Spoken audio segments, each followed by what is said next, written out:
thing I've had to do with the Enfield is go around and just do a few minor corrections because the build quality on these is not really up to that higher standard.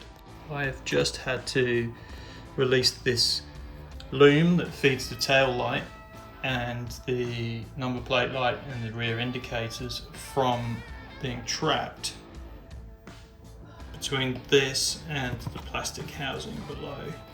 It's free now, but try and get in there.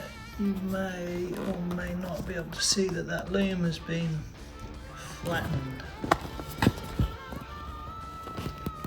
because it was pinched inside there. This is the harness for the real tail light and indicators, etc.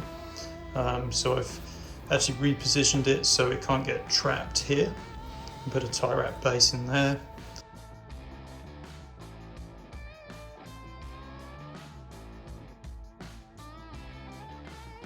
A lot of Tywraps aren't actually cut flush, so they can cause cuts and chafing.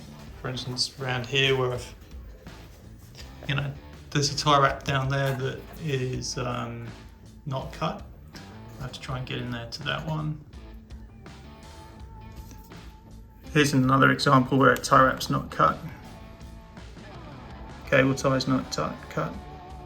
I'll be fixing that shortly. Then in this case it will cut into this breather hose. A little tricky to do with one hand. I'll film this for you guys, and also show the dealer. I think they care though. I'm lucky because I have some flush cut side cutters. This hose back now. Down here is another example. In here,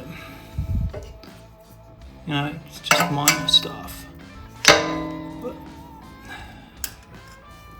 makes you wonder what else could be wrong.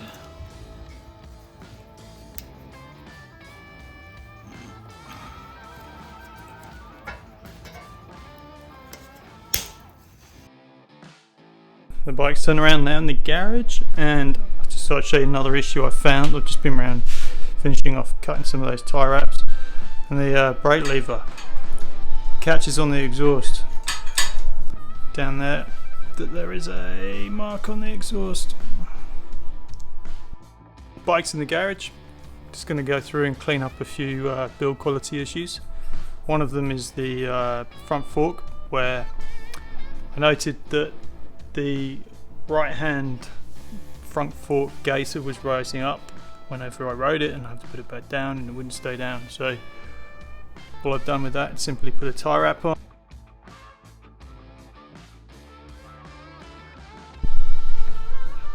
One of the other issues I had on the bike when I first got it was with this screw here. When it was assembled and manufactured, that screw was cross-threaded, so I had to take the panel off and then re-tap that screw. The design of the panel is such that it puts quite a lot of tension. You can actually see that the screw here doesn't sit in the center of the hole, and that's because the panel is under a lot of tension when you fit it, and you have to put this screw in first, this screw, and then I think this one this one down here from memory. So you put this one, and then this one, and then put them all in loosely, and then tighten them all up once you're sure they're not cross-threaded. Again, minor build quality issue that could have been done better.